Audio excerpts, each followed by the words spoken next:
Bueno, clase 2, introducción, parte 2. En el primer video lo que estuvimos hablando fue sobre la introducción de Luis Villoro, las dos preguntas de Luis Villoro, que es el conocimiento y cuáles son sus condiciones. En el primer video explicamos cuál es el objeto de nuestra materia desde el punto de vista de la justificación y validez. Ahora vamos a contestar esa primera pregunta, ¿qué es el conocimiento? Para contestar qué es el conocimiento, igual que si fuese conocimiento o qué era objeto, si tuviésemos que definir qué es un kiosco, por ejemplo, qué es un árbol, qué es una silla, tendría que buscar cuáles son las condiciones que tiene que tener eso para ser considerado un kiosco, un árbol, una silla. De la misma manera, cuando preguntamos qué es el conocimiento, tenemos que encontrar cuáles son las condiciones que tiene que tener algo para poder ser considerado un conocimiento o no. Así vamos a seguir a Platón en el test de Platón. En el esquema tradicional de conocimiento, Platón encontró cuáles eran las condiciones que él consideraba que algo debía tener para ser considerado conocimiento. Así tenemos, por ejemplo, acá el esquema tradicional de conocimiento de Platón. ¿Por qué lo llamamos esquema tradicional del conocimiento? Porque Platón fue el primero que estableció cuáles eran las condiciones del conocimiento. Posteriormente, otros epistemólogos al mismo esquema tradicional de conocimiento le quitaron algunas condiciones, agregaron otras condiciones, modificaron condiciones, pero siempre el punto de partida fue el esquema tradicional de conocimiento, el Teetetes de Platón. De la misma manera, Luis Villoro comienza explicando el Teetetes de Platón con sus condiciones. Bueno, la primera condición del conocimiento en el Teetetes de Platón sería S cree que P, ¿sí? La primera condición. Por lo tanto, se nos presenta a la creencia como la primera condición del conocimiento. ¿Por qué es eso? Porque saber implica creer. Nosotros cuando afirmamos que sabemos sobre algo, yo sé que esto es un kiosco, por lo tanto, creo que es un kiosco, sé que estoy debajo de un algarrobo, por lo tanto, creo que estoy debajo de un algarrobo, sé que es una silla. No pasa al revés. No creer implica necesariamente saber. Creo que es un kiosco, pero no lo sé. No estoy tan certero en eso.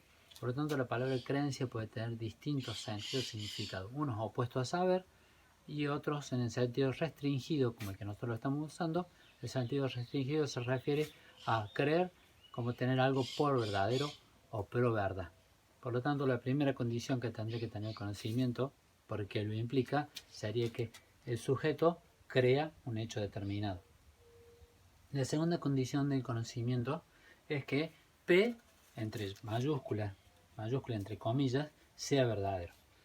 Así como en la primera condición decíamos que el sujeto crea que P, estamos hablando que el sujeto crea un hecho. Acá el hecho se presenta como una proposición, una entidad lingüística que contiene ese hecho. Por eso se presenta, se diferencia en mayúscula y entre comillas.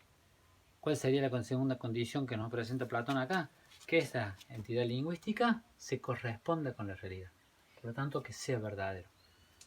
Este sentido de verdad es un sentido absoluto de verdad. Está fuera del sujeto, no está dentro del sujeto.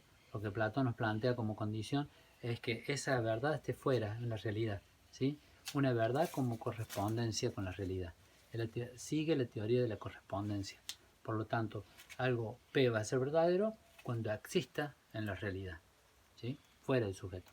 Una definición de conocimiento hasta este momento sería que conocimiento sería una creencia y verdadera, ¿sí?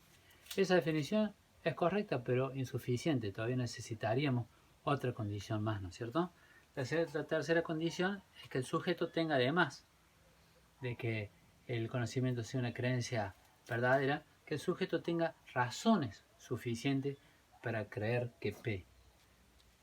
El sujeto no solamente necesita, o sea, un conocimiento no solamente necesita que esa creencia sea verdadera, sino que también necesitamos que el sujeto tenga razones suficientes para creer que P. Las razones suficientes, en sentido amplio, las razones que son las ligas que unen mi creencia con la realidad. Son las pruebas que yo tengo de que esa creencia existe en la realidad. Ya mismo Platón pensó, no solamente necesito una creencia, que esa creencia sea verdadera, con eso ya sería fantástico el conocimiento, no necesitaría más de nada, pero ella mismo ya se da cuenta que además de esto necesitamos algo que una nuestras creencias con la realidad, que son esas las razones que nosotros tenemos. Por lo tanto, nuestra definición de conocimiento desde el punto de vista del Teetetes de Platón, no nuestra definición, sino la definición de Platón en el Teetetes, sería conocer Esta era una creencia verdadera y justificada. Bueno, nos vemos en el próximo video.